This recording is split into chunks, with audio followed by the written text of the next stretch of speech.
Then what's that to do? I didn't get the Up next on the Hooligans podcast, we have Ice Cube responds to Katt Williams. Yo, this Ice Cube, this Katt Williams drama is crazy, bro. It lit up the hip hop sphere. You know what I'm saying? Or the black sphere, to be honest. Let's see. Ice Cube responds to Katt, bro. I saw this video and I wanted to wait because I like the live What's reaction. cracking? It's your homie Ice Cube.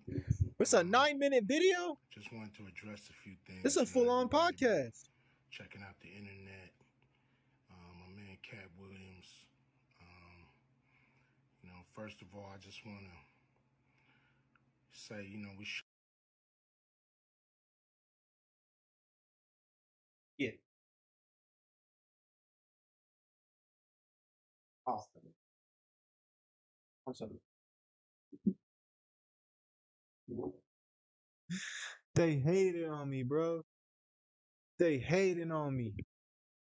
It's all good. It's all good. All right, let's continue. Let's continue. We shot that movie over 20 years ago, so people have different perspectives, and it's been a long time. I also want to say, every comedian that I've worked with, every comedian that I've put in a movie, I only put them in the movie because I thought they was funny. I thought they was perfect for the part. Thought they was funny. I tried to put them in a position to win. That's what it's all about, I look at from, Chris Tucker and Bernie Mac and Mike Epps, Katt Williams, Ricky Smiley, Michael Blackson, Cedric, Kevin Hart. All these guys I know are funny as hell. I didn't discover them. They were doing their stand-up or doing their thing, and I knew that they were great and that they could act, and that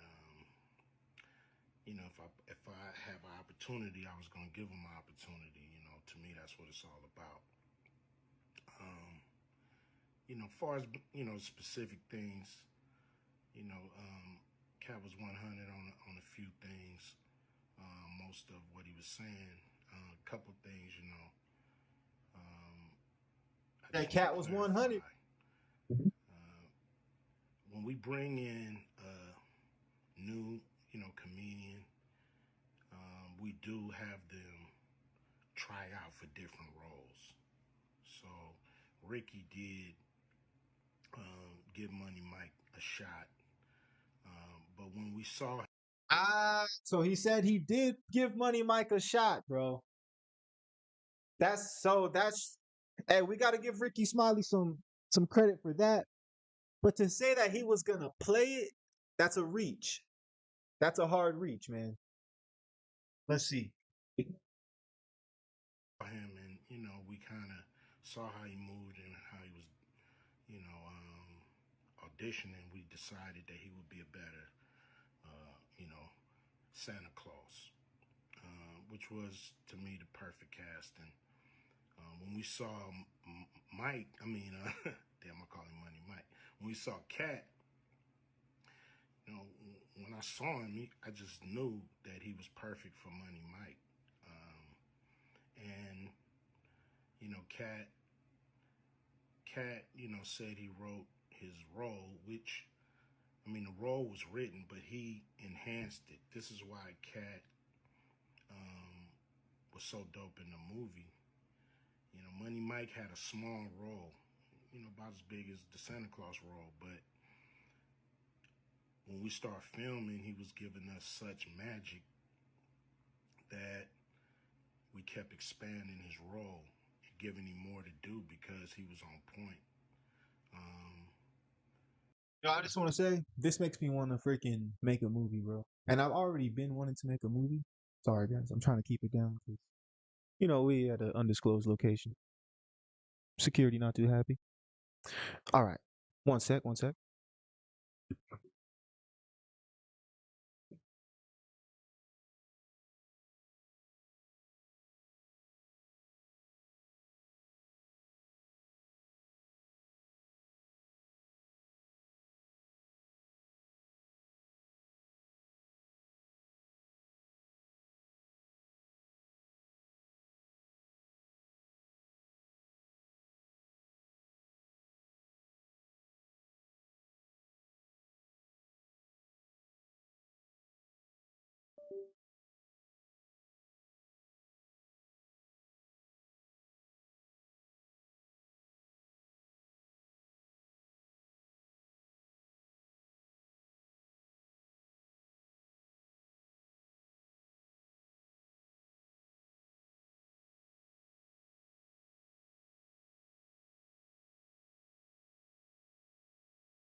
All right, my bad, y'all. My bad.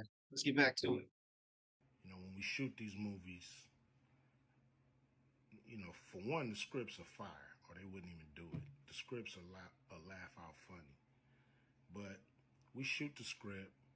But once we get what we need from the script, we let the comedians ad lib, riff, you know, play with the words, do their thing. You know, we give them a take where they can, or two, three takes where they can go off and do what they feel. You know, sometimes it makes the movie, sometimes it don't. You know, when somebody gives you jewels, you want to try to make sure that makes the movie. So in the movie, there's second thing I want to clear up. It was never, I would never shoot a rape scene uh, in a movie, especially like Friday, where you actually see this happening on camera. That ain't my style. If you check out any of my movies, they not raunchy. You know, we did a movie called Players Club where the subject matter was a little raunchy, but for the most part, even that we left it to your imagination. So the only reason that kind of stuff is in the movie is because you have three villains in Friday After Next. Wait, You my bad, have y'all. I missed what he was Santa talking about. Claus Still in Presence Club, where the subject matter, especially like Friday, go off and do what they feel.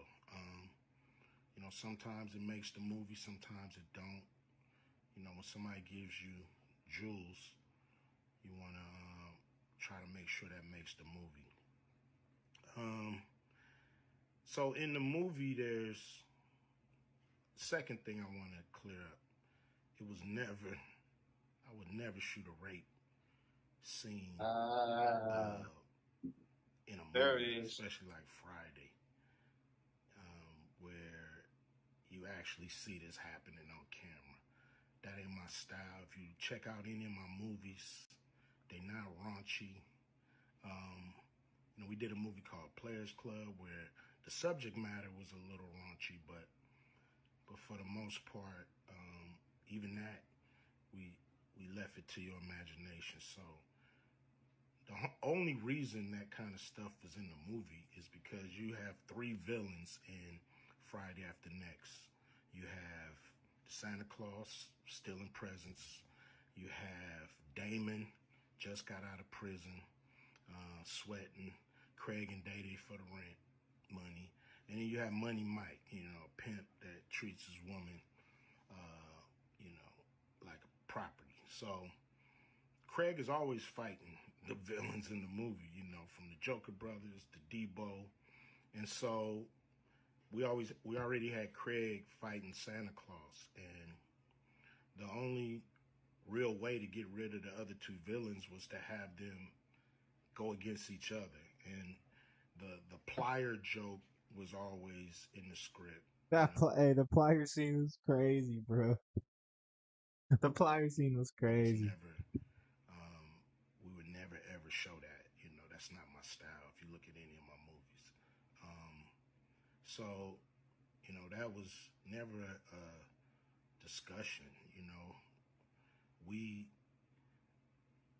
you know, at that point in everybody's career, you know, we would listen to a certain extent, but we wasn't gonna change the movie for any actor. You know, we do what we feel, and if it was a rape scene, it would have been in the movie. It was no reason not to shoot it. But that's not my style. I don't even like that kind of shit in movies. Um, Yo, so right there, he's basically saying Cat Williams had no say on whether we shot that scene or not. That's what he's clarifying. on camera, and so you know that was to me a little discrepancy there. You know, Cat he uh, he wrote a lot of his part because you know, like I said, he was giving us jewels, so we were keeping the camera rolling. He was coming off the dome. He was coming prepared every day to steal the show. You know, that was his mission, and you know that's what he did. You know, with the I like movie, that. I like that. and it launched his career. You know, and I'm proud of the movie. I'm proud of um, all the guys who've you know come through. You know, Acute Vision Production and went on to do bigger and better things. Um, and look, you know, a lot of people are talking about pay and how much they was paid on these movies that were extremely low budget. You know, most of these guys work a couple of days, you know, and when you're doing a movie, there's over 100 people working on the movie that need to get paid. Most of them got to get paid every day. Um, and there's Movies ain't no pre-production joke. and post-production. Even after you finish with the actors, you gotta pay editors and sound people. And my movies are all about quality, so most of the money go up on the screen. I'm not giving you no bullshit. I'm not giving you no uh, low budget, you know, shit you can laugh at because it's so cheap. Um, so you know, we try to put all the money on the screen, and so any actor that's mad at what they got paid, you know, just look at what you was doing. Look at where your career was at the time. Take a look at where it is now. And Friday has something to do with that, I believe. And I put a lot of people in movies, but they ain't never put me in a movie. So Dang. Hey, that was a bar, bruh. He said I put a lot of people in movies, but they ain't put me in movies. you can take That's that for deep. what it's worth. You That's know what I'm deep. saying? I've given a lot of these guys opportunities. Uh, and I still act, so I'm waiting for a call. I ain't got to produce everything or write everything. Um, I got love for all the comedians that I've worked with. Got much love for Katt. You know he spoke up for me a lot, and I just wanted to be clear and clarify some things. And shit, man. I hope y'all have a good 2024. Yeah, yeah. Yo, I think we've been a little we've been a little wonky for the past few minutes. My bad, y'all.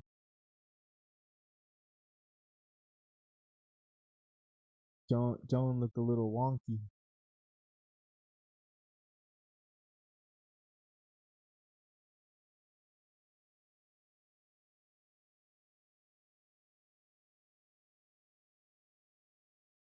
It's all right. It's all right. Property. That's So what it is, man. If you want to start a podcast, you're always gonna have problems, and yeah, that's just kind of how it goes, man. All right, we're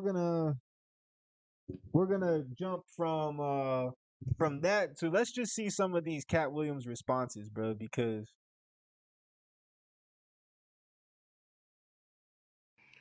What's cracking? This your homie Ice Cube. Wait, hold on. Yo, this Katt Williams stuff is crazy, bro. Katt Williams. Let's see him talking about Kevin Tuesday, Hart, bro. where he said that Steve and Cedric and Kevin Hart and Tiffany Haddish came through there and made all lies. Steve and Cedric never performed at the Comedy Store at all. Tiffany was only seen at the Laugh Factory.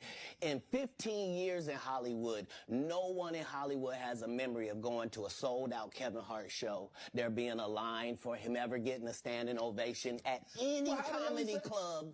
He already had his deals when he got here. Have we heard of a comedian that came to L.A. and in his first year in L.A. he had his own sitcom on network television and had his own movie called Soul Plane that he was leading? No, we've never heard of that before that person or since that person.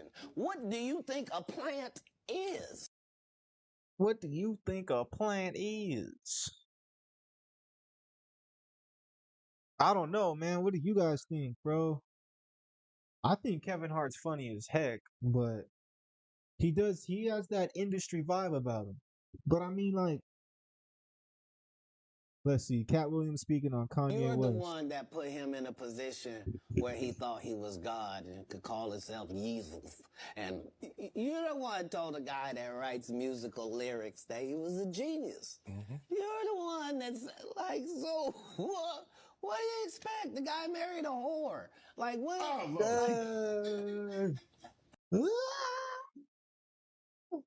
Oh shoot, bro. I didn't mean it like that. I mean, married her because she was one. Not he didn't know. He understood that he wanted that. He courted that. That's what he wanted, to base his family she got on. a good heart, though. I know what you're going to say. Don't you say it, Kat. Don't you say it. I'm going to move the If conversation. what I'm saying is not correct, then how does she end up with Pete Davidson? Oh, dude, he caught the stray, bro. He was giving stray bullets. Just You're the one. dang. It's Little says Cat moves in silence. He knows more than you can ever imagine. Dang, bro. Yo. Oh yeah, he was dropping bombs on Steve Harvey, bro. He was dropping bombs saying Steve Harvey stole his jokes, and he was defending Bernie Mac. Check this out. Because he has 7 TV shows. See, the reason I stopped was because I 7 shows on TV all at once. The only problem is when he stopped stand-up, he didn't have those 7 TV shows. He stopped stand-up because he got in a comedy battle called the Championship of Stand-Up Comedy with one Katt Williams in Detroit in front of 10,000 people and lost because Katt Williams said he was actually bald and that was a wig. And I went in, and that's why he couldn't do stand-up anymore. Imagine him coming to tell you another story.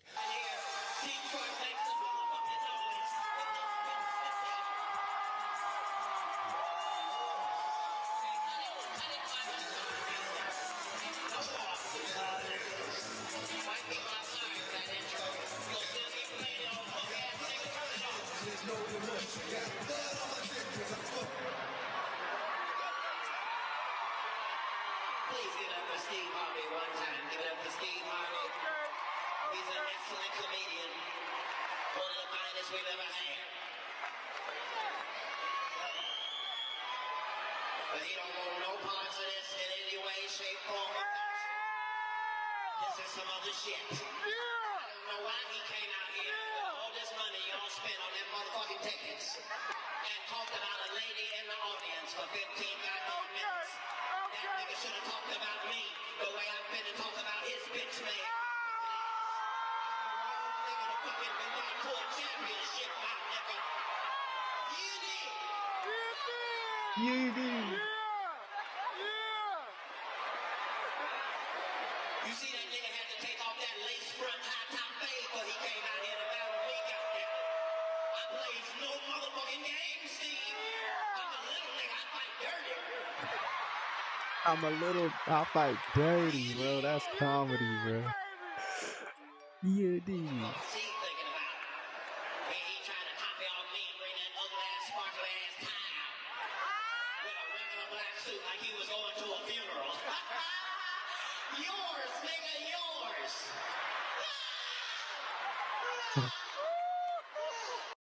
Yo, man, Katt Williams is hilarious, bro. Bro, this is crazy, man. All right, let's see what else. What else we got here? Oh yeah, I wanted to talk about the Katt Williams helm too, and then we'll get on to our next topics. Next topics. Let's see, Katt Williams helm.